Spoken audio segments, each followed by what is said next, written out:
ॐ अज्ञानतिमिरन्धस्य ज्ञानाञ्जनशलाकया चक्षुरुन्मीलितं येन तस्मै श्रीगुरवे नमः।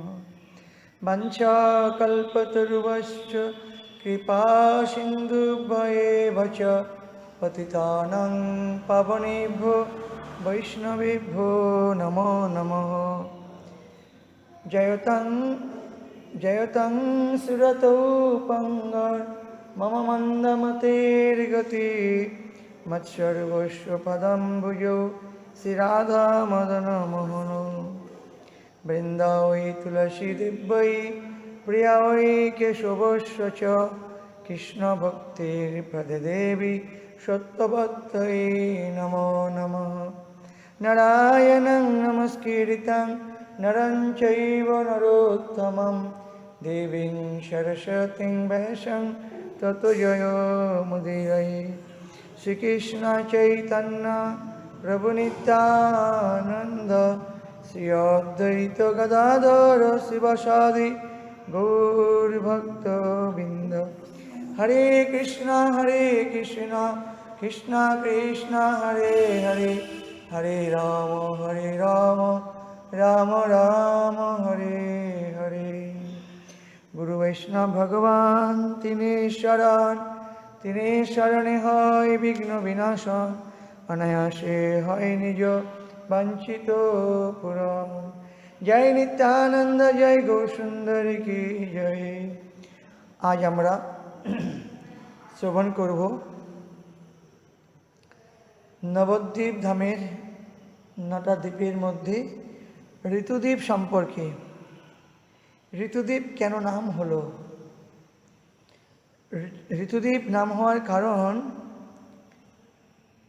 যখন শুনলেন ভগবান এই নবদ্বীপ ধামে অবতীর্ণ হবেন, তখন বসন্ত ঋতু থাকবেন।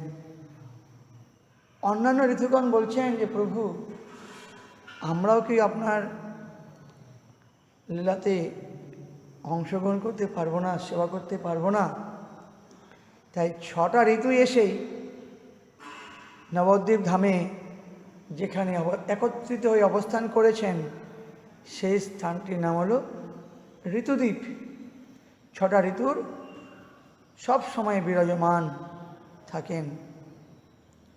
তাই এই ঋতুদ্বীপ হচ্ছে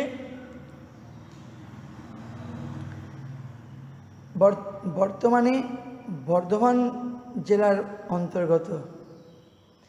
ঋতুদ্বীপের বর্তমান নাম চাপাহাটি,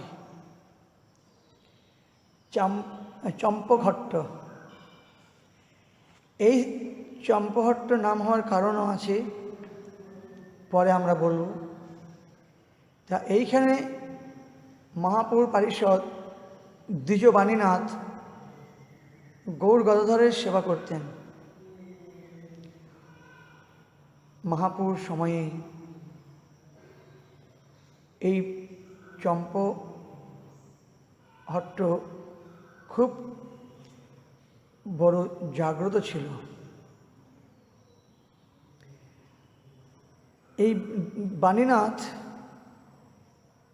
তিনি গৌর গদাধরের সেবা করতেন। পরবর্তীকালে গৌড়ীয় গগনের আচার্য ভাস্কর, ওম বিষ্ণুপাদ, পরিব্রাজক আচার্য, অষ্টোত্তর শতশ্রীল, ভক্তি সিদ্ধান্ত সরস্বতী গোস্বামী ঠাকুর প্রভুপাদ গৌর গদাধর মঠ স্থাপন করেছেন এবং সুন্দরভাবে গৌর গদাধরের সেবা বিরাজমান আছে। সত্যযুগে এক বৃদ্ধ ব্রাহ্মণ এই স্থানে বাস করতেন। তৎকালে প্রচুর পরিমাণে চাপা ফুল হতো ওই গ্রামে। এই জন্য এই জায়গাটির নাম হয়েছে চাপাহাটি। প্রচুর চাপা ফুল হতো বলে নাম হলো চাপাহাটি। এক ব্রাহ্মণ প্রতিদিন ওই চাপাহাটি থেকে ফুল সংগ্রহ করে আনন্দের সঙ্গে মালা গেঁথে গৌর গদাধরের সেবা করতেন। ভক্তবৎসল ভগবান ওই ব্রাহ্মণের প্রতি ঐকান্তিক ভক্তি দেখে তাকে দর্শন দিতে ইচ্ছা করলেন। ব্রাহ্মণ পূজায় বসে আছেন, ইষ্টদেব শ্যামসুন্দরে ধ্যান করছেন। এমন সময় শ্রীকৃষ্ণ চম্পক ফুলের মতো দুটি দিয়ে ভগবান কৃষ্ণকে দর্শন করলেন গৌরূপে। চম্পক ফুলটা একটা গৌর বর্ণের মতো, হলুদ বর্ণের মতো। তাই শ্যামসুন্দর তিনি গৌরূপে দর্শন দিয়েছেন। ওই রূপ দর্শন করে ব্যাকুল হয়ে পড়লেন, কান্না করলেন। সেই ব্রাহ্মণ বললেন, শোনো, আমি তোমাকে যে রূপটি দর্শন দিলাম, এই রূপটি হচ্ছে আমার কলিযুগের গৌর রূপ। আমি কলিযুগে নবদ্বীপ মায়াপুর ধামে শচী মায়ের কোলে জগন্নাথ মিশ্রের ভবনে অবতীর্ণ হব এই রূপে, এই রঙে। আমি আর কৃষ্ণের মধ্যে কোনো ভেদ নাই। তাই যখন ব্রাহ্মণ শুনতে পারলেন এই শ্যামসুন্দর আবার কলিযুগে গৌরূপে আসবেন, তখন বললেন, প্রভু, আমি সেই রূপে যেন আপনার লীলায় অংশগ্রহণ করতে পারি, আমাকে এই কৃপা করুন, আর কিচ্ছু চাই না। তখন ওই বিপ্র, তুমি ব্যাকুল হইও না, আমি তোমাকে আমার সঙ্গে পরিশোধ করেই নিয়ে আসবো। তাই গৌরলীলায় নাম হলো দ্বিজবাণীনাথ। ইনি ব্রজলীলাতে ছিলেন কামলেখা গোপী। আর কবি জয়দেব ঠাকুর লক্ষণ সেনের রাজত্বকালে পদ্মাবতীকে নিয়ে এই মন্দিরে রাধা গোবিন্দের ভাব সেবা করিতেন এবং গৌরসুন্দরের দর্শন লাভের সৌভাগ্য পেয়েছেন। এই ঋতুদ্বীপ হচ্ছে দ্বাদশ বনের মধ্যে খদির বন। বৃন্দাবনে যে দ্বাদশ বন আছে, দ্বাদশ বনের মধ্যে একটা বনের নাম হলো খদির বন। সেই খদির বন আর ঋতুদ্বীপ অভিন্ন।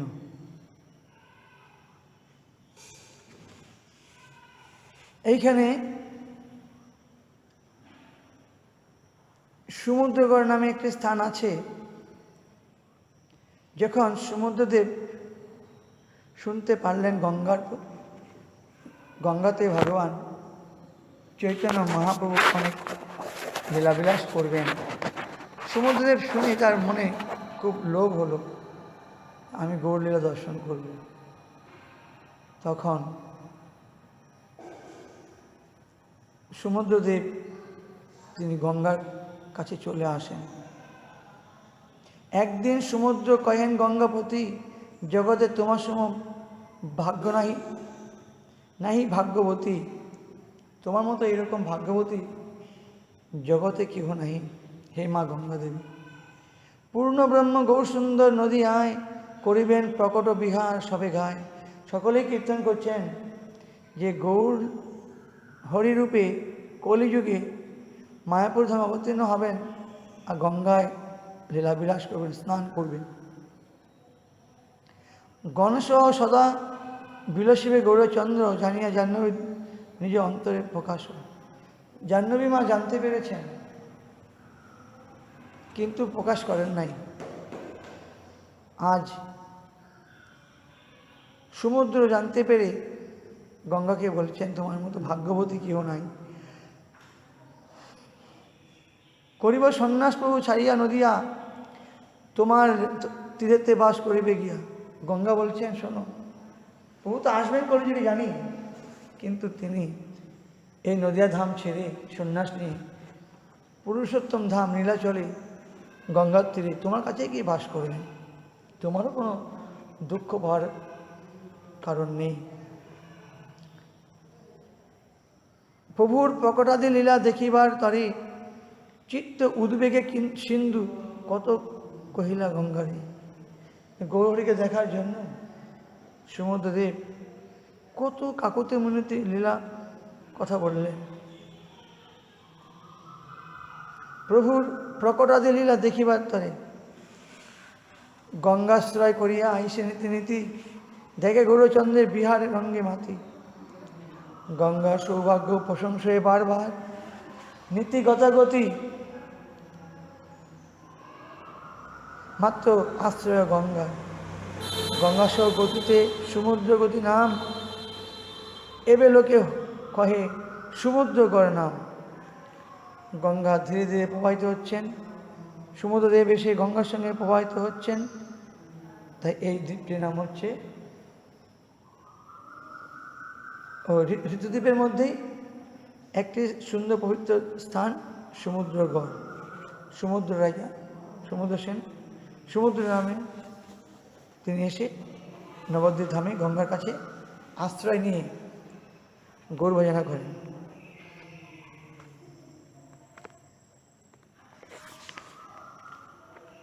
দ্বাপর যুগে সমুদ্র সেন নামে কৃষ্ণভক্ত রাজা ছিলেন। তিনি কৃষ্ণৈক প্রাণ সমুদ্র সেন রাজা। তার ইচ্ছা হলো কৃষ্ণকে কবে দর্শন করতে পারবো। তা যখন ভগবান কৃষ্ণ বললেন পাণ্ডবদেরকে যে অষ্টমী যজ্ঞ করতে হবে, অর্থ নাই, চারদিকে চার ভাইকে পাঠিয়ে দিলেন ভগবান কৃষ্ণ, যাও দিক বিজয় করে আসো। ভীমকে পাঠালেন পূর্ব দিকে, চলে আসলেন নবদ্বীপে। দেখা হয়ে গেল সমুদ্র সেন রাজার সঙ্গে। ভগবানকে দর্শন করবেন দেখে সমুদ্র সেন রাজা ভীমকে বল প্রয়োগ করে ঘরে বন্দি করলেন। তিন ভাই ফিরে গেলেন হস্তিনাপুরে, থেকে গেলেন ভীম। একদিন, দুদিন, 3 দিন, 4 দিন দেখলেন আসছেন না। তখন ভগবান কৃষ্ণ দেখলেন ভীম আসছেন না কেন, জানতে পেরেছেন নবদ্বীপ ধামে সমুদ্র সেন আমাকে দেখবার জন্য ভীমকে আটকেই দিয়েছেন। তাই ভীমকে সারিয়ে নিয়ে যাওয়ার জন্য ভগবান কৃষ্ণকে নবদ্বীপ ধামে আসতে হয় এবং সমুদ্র সেন রাজা দর্শনও করেছিলেন। ক্ষণেকে হইল সেই লীলা অদর্শন। শ্রী গৌরাঙ্গ সুন্দর গৌররূপে হেরে নয়ন ভরিয়া নয়ন। মহাসংকীর্তন বেশ সঙ্গে ভক্তগণ নাচিয়া নাচিয়া প্রভু করেন কীর্তন। সেই রূপ হেরি রাজা নিজ ধন্য মানে বহু স্তব স্তুতি করে গৌরাঙ্গ চরণে। তাই গৌরকে দর্শন করে নিজেকে ভাগ্য মনে করছেন। আমাদেরও পরম সৌভাগ্য, আজ আমরা নবদ্বীপ ধামে বসে নবদ্বীপ ধামের মহিমা শ্রবণ করছি। ভগবান চৈতন্য মহাপ্রভুর যে দেওয়া নামের ক্রিয়া লাভ করছি। প্রভুর কাছে প্রার্থনা করবো আমরা যেন জন্মান্তর তার নাম আর তার ধামে বাস করতে পারি। মঞ্চাকল্পতরুবশ্য কৃপা সিন্ধু ভজনাং পবনেভ্যো বৈষ্ণবেভ্যো নমো নমঃ।